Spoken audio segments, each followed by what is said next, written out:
So good morning and thank you all for joining. This is the second of our initial dive into broadband needs across the state. I'm Rick Gordon, the director of the Office of Statewide Broadband.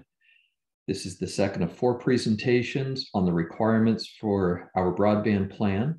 Assisting us with this task are members of CTC Energy and Technology, who we're working with to prepare the draft plan. Also assisting with the plan preparation are the Maryland Broadband Cooperative and the Eastern Shore Regional GIS Cooperative. This second presentation is geared towards internet service providers, their role and what to expect. So the next slide, please. So the agenda today, a high-level BEAD overview, the broadband funding and programmatic opportunities, and impact for internet service providers. Next slide, thank you. So why we're here, the bipartisan infrastructure law, or IIJA, the Infrastructure Investment and Jobs Act, people know it by both names. This will provide over $42 million for broadband deployment to the NTIA, with NTIA administering the funds that will go to the states. So each state is guaranteed $100 million with additional funds based on the percent of unserved addresses within the state. To access these funds, the states must submit a 5-year broadband plan that addresses the state's broadband needs and how we intend to address those needs. So over the next few months, we'll be conducting stakeholder meetings, outreach conferences, and surveys to gather data that will direct our plan. Next slide, please. Thank you. So Maryland's role in broadband connectivity and participation, obviously, and most of you know, in 2021, the Office of Rural Broadband was expanded into the Office of Statewide Broadband. Back one, there we go, thank you. And we are an office within the Department of Housing and Community Development. Beginning in 2021, Maryland dedicated over $400 million towards broadband connectivity and participation. The Maryland OSB is funding physical broadband infrastructure projects to unserved residents, as well as piloting a series of digital opportunity grants to expand participation. Now, next slide, please. There we go. So some questions we'd like you to think about as we continue our presentation. How should local needs and priorities be integrated into the grant design? ISP proposals, should they have letters of support from the county or towns in the proposed project area? ISP proposals should be scored higher if there's letters of support. Should ISP sign an MOU or community benefit agreement? Should these be included in the scoring metrics? Next slide.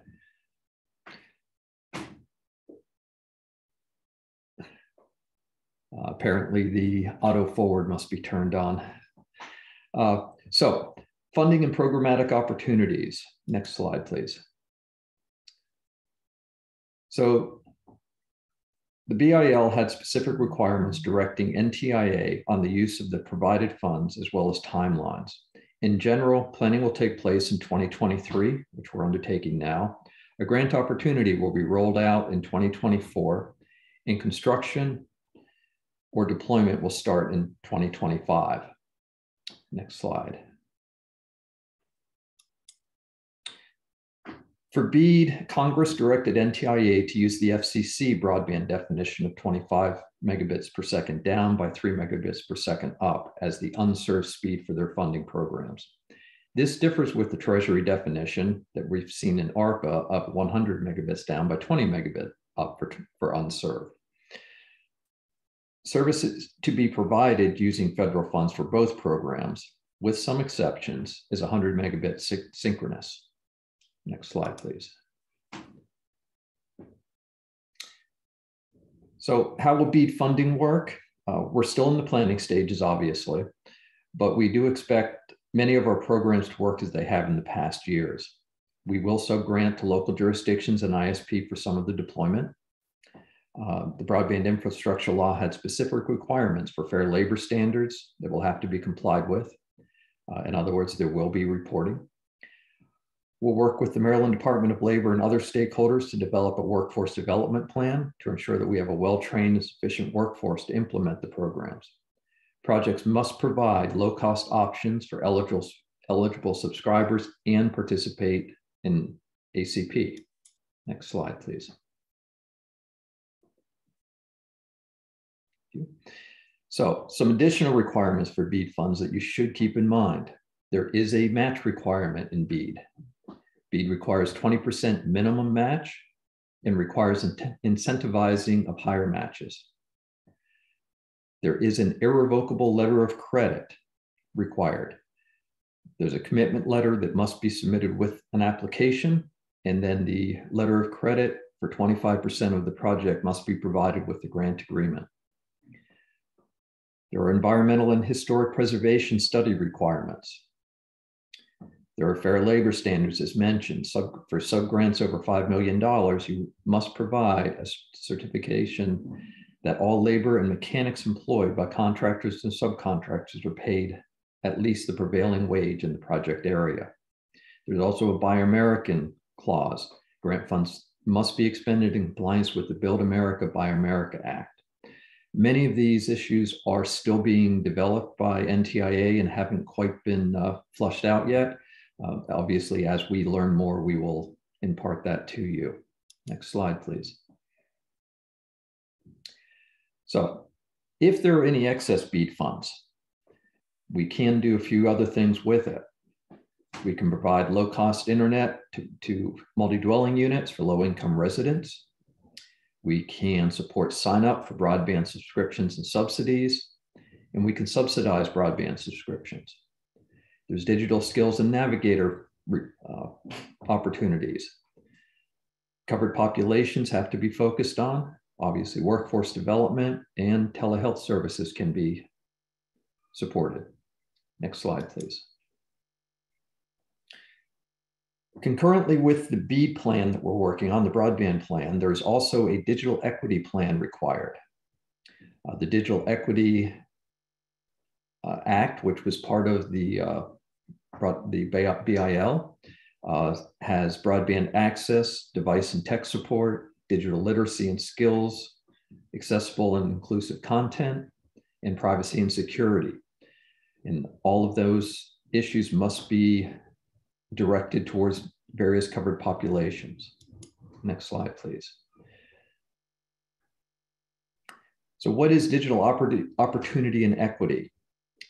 Experts have identified 5 elements of digital opportunity and equity. So there's broadband access, accessible and inclusive content, providing devices and tech support, privacy and security of devices, digital literacy and skills. All of these are necessary in order for someone to be able to access the internet and do it safely. And our digital equity plan will focus on these items. Next, please. So the impact for internet service providers. So obviously we're doing some stakeholder focus groups, webinars for both BEAD and digital equity. Next slide. And there we go. And then there will be stakeholder surveys. So we are planning surveys for state and local government asset inventory. That survey's out. We presented that Monday and asked that our state and local agencies reply to that. Community anchor connectivity, ISP workforce preparedness, workforce program inventory, digital equity program inventory, and barriers and obstacles for covered populations. There will be surveys directed at each of these. Next, please. So, Internet Service Provider Survey. This will show you the link for it. We are asking the ISPs to please participate in this survey so that we have good responses that we can incorporate and review during our planning. Sources used for hiring workers. How do you do that? Workforce development and apprentice programs. Do you have any of these operating? Are you willing to participate in one? Participation in ACP. I think most of our ISPs do participate in that, as well as the Maryland Emergency Broadband Benefit Program. Internet skills and adoption programs. Do you work in those fields? Collaboration with communities.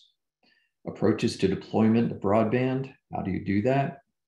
And continuity and disaster recovery plans. And how do you work with those? Next slide, please. So there is a ISP survey as mentioned. It is a SurveyMonkey survey, pretty easy to do. These slides will go up onto our website. You'll be able to access that there, and there will also be a link to the surveys on our website. Not there quite yet, but it will be shortly. Obviously, most of you know the osb@maryland.gov email address. There are two new email addresses, osb.bead@maryland.gov and osb.de for digital equity @maryland.gov. If you have comments regarding the BEAD program or the digital equity program, please use one of those two email addresses so that we can keep those comments separate. Our OSB mailbox is used for many other things, and I don't want comments to get lost. So, as I said, high-level overview. Thank you for joining us. If you'd like to provide feedback we talked about, and I guess we're ready for questions if there are any. Rick, we have a question. When is the deadline to complete the survey? There is no true deadline. We'd like it obviously done as soon as possible. If it's done by the end of the month, that'll be great. What we're really after is to be able to incorporate those comments into our plan. And if there is any feedback that we need from you regarding your answers, we want to make sure that we have time for that. So I'd say end of the month would be good.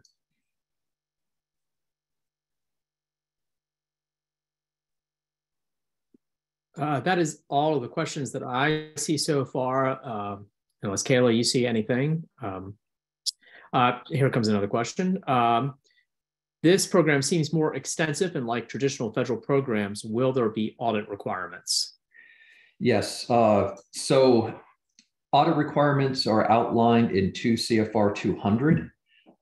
You would have to do a federal single audit if you receive over $750,000 in federal grant money a year, and that's cumulative.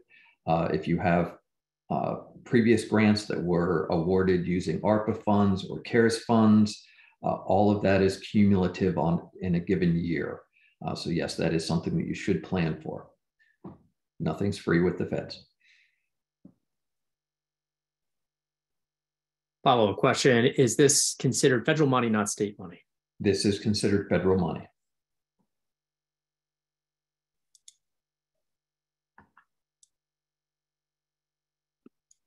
There are no additional questions at this time. All right. ISPs, I know that you're not shy. If you have any, please put them into the Q&A box. We'll give it just another minute. If not, very short session, and I welcome all of you for, or I thank all of you for coming. And obviously you can feel free to ask us direct questions as well. Rick, we do have another question that came in. Do you expect any additional state funds to be put into the budget?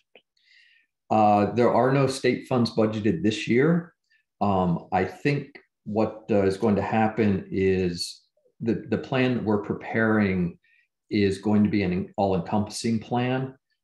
There are some states who are developing their plans to the federal budget or the BEAD budget. We're not going to do that. We're going to look at what it's going to cost to finish building across our state.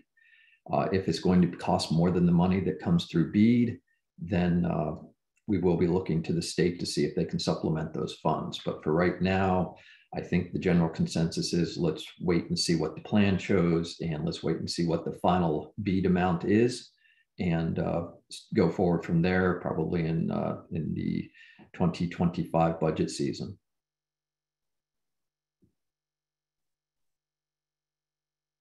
No additional questions. All right. Well, thank you all for coming. Oh, one just popped up apparently. Keep trying. Yes. When will the next grant application round start? So we were hoping fall. However, as the BEAD timeline stretches out, it's looking like, let's see, in June, NTIA is supposed to announce the BEAD funding limits for each state. Our BEAD plan has to be submitted and approved by NTIA. And then there's a comment period or a challenge period to that plan where both businesses and individuals can object to something that we have in the plan. I believe once the BEAD plan is approved, 20% of the BEAD funds are released. So that let's, if we use our future ball, that may be January, February next year. That would let us put out a small program, maybe a Neighborhood Connect program in the spring. And then as the BEAD challenges, as the plan challenges get resolved, NTIA would release the second 80% of the funds. So say summer 2024. And then that means that likely in fall 2024, we would have our next large network infrastructure program out. And then 2025 is why they figured that would be the deployment. That's really all that we have at this point as far as scheduling. Obviously we're going to be working with NTIA on the programs, and NTIA will control how the funds get released. See, I knew they weren't shy. Okay, the next question. With the 3 latest rounds of state money, it seems like we've made a lot of progress with coverage. Do you think the efforts to this point have given us a good idea of what's needed to finish the job? I do. I'm really hopeful that $100 million will finish. Of course, one of the drawbacks here is all the easy places have been funded. We're now getting into the more difficult areas to get service to, the areas that are further away from things that where we need to spend money to get to. Obviously, the other problem here is the costs to do the construction, the studies, the wage rates, and all that are going to raise our prices as well.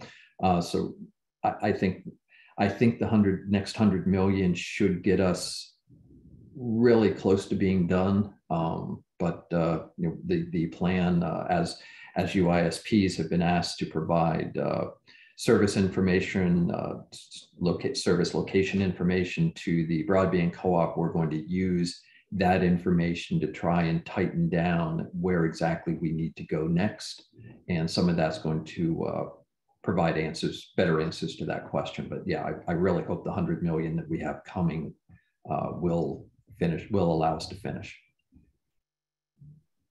Next question is, will you be providing address level data showing the areas of need in the next round of funding? We're contemplating that internally rather than doing it the way we have done, where internet service providers provide a proposed service area for funding. We may reverse that and actually provide locations that we want service brought to, and bundle those locations and put it out for grant applications that way. Still looking at that. We have to see what kind of data we get from our data request to see how it actually kind of shows our areas and shows the unserved.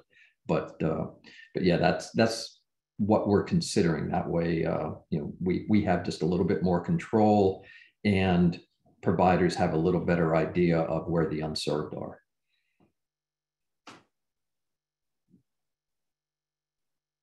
No additional questions yet. All right. Give it a moment though. Yep.